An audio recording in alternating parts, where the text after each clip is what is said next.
Imagine two steel giants meeting in a place they never should have. Germany's Bismarck, Europe's terror of the Atlantic, Japan's Yamato, the heaviest warship ever to sail. They never fought, but what if fate had drawn them together on one dark ocean? Who would walk away? Who would vanish beneath the waves? The year is 1941. The world is burning. The Bismarck has just sunk the British battlecruiser Hood and is racing for safety. But in this timeline, she doesn't head for France. A storm scatters the Royal Navy, and Bismarck escapes south, through the Atlantic, around the Cape, into the Indian Ocean. Germany claims a secret base in Madagascar. Japan welcomes her ally at first, but cooperation turns into rivalry. Tokyo sees Germany's Atlantic victories as arrogance. Berlin mocks Japan's navy for losing ships in China. Both empires fight the same war, but dream of leading it. By early 1942, tension boils over. A convoy of oil tankers bound for Germany is seized by a Japanese cruiser squadron near the Sunda Strait. Berlin demands their release. Tokyo refuses. The Reich sends its pride, the battleship Bismarck, to enforce the demand. Japan answers with its own symbol, the Yamato. Two allies. One insult too many. The meeting place, the open sea south of Java. Morning breaks calm and gold. The ocean glitters like glass. From the east, the Yamato advances. 72,000 tons. 9 18-inch guns. From the west, the Bismarck, 50,000 tons, 8 15-inch guns, sleek and fast. They close to 20 miles.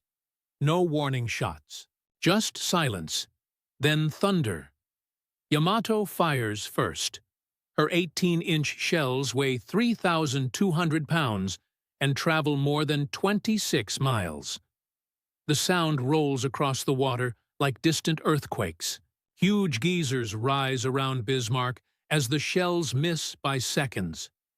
Bismarck answers. 8 15-inch guns speak at once, each shell weighing 1,700 pounds. Her fire control computers, primitive but fast, track Yamato's range with precision. The first salvo lands short. The second straddles the Japanese giant. The crews fight as they were trained, disciplined, calm, and deafened by thunder. Yamato's armor shrugs off the first hits, thick belt plates 16 inches deep.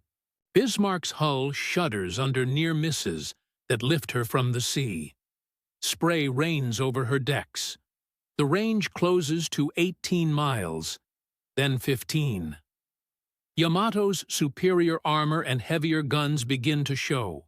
A shell smashes into Bismarck's forward superstructure, tearing open the bridge. Another rips through her secondary battery, setting fires. Bismarck turns hard to starboard, laying smoke. Her captain orders continuous fire to keep Yamato under pressure. German gunnery, faster and more accurate, lands 2 direct hits on Yamato's upper decks. One shell punches through her pagoda mast, killing the rangefinders on her forward tower. For a brief moment, the world's largest battleship fights half-blind. Yamato steadies. Her massive turrets reload slowly, each shell lifted by cranes the size of trucks. She fires again, a full broadside. One hit near Bismarck's stern cracks the armor plates. Water floods in. The German damage control teams rush below, pumping and sealing, keeping her alive. Smoke pours from both ships now, drifting across the flat sea. At 12 miles, the fight turns brutal. Shells crash down like meteor strikes. Bismarck's fire control radar, early and unreliable, flickers out from blast shock. She relies on optics alone. Yet her gun crews are among the best in the world. Each salvo walks closer to Yamato's bridge. A lucky hit detonates ready ammunition, starting fires that race along the deck. But Yamato is a fortress. Her armor soaks up punishment, her compartments sealed and vast. Even damaged, she fires again and again, her recoil pushing her sideways through the water. One shell lands squarely on Bismarck's forward turret, peeling open the armor like paper. The blast kills everyone inside. Minutes feel like hours.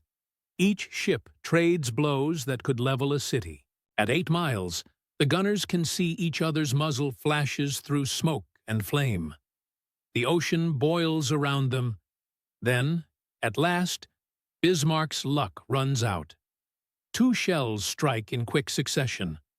One through her midsection, one below the waterline. Her speed drops, flooding spreads, turrets jam. Still, she fires back, her final salvo landing one more hit on Yamato's stern, blowing apart the catapult deck. Yamato staggers, but stays afloat. Bismarck begins to list. Her captain gives the order to scuttle. The crew opens sea valves as fires race along the hull. The proud German battleship rolls to port and slips beneath the surface, flags still flying. Yamato drifts alone amid debris. She is scarred and bleeding oil, 2 turrets destroyed, hundreds of her crew dead. But she remains afloat. The sea that began the battle calm and blue now burns orange with oil and fire. For a moment, silence returns. Only wind and rain remain. Who truly won that day? Yamato survived, but barely. Her armor proved supreme, her guns unmatched. Yet Bismarck, outgunned and outtunned, struck again and again with deadly accuracy. She died fighting until the last shell was gone. No victory in that, only tragedy. In the end, both ships were doomed by the same thing: pride. Each built as a nation's symbol of power, each lost to a war that outgrew them. The skies belong to aircraft now. Radar, submarines, and carriers ruled the oceans. The age of the battleship was ending. Steel, smoke, silence. That is how legends meet their fate. Subscribe for more stories from World War II.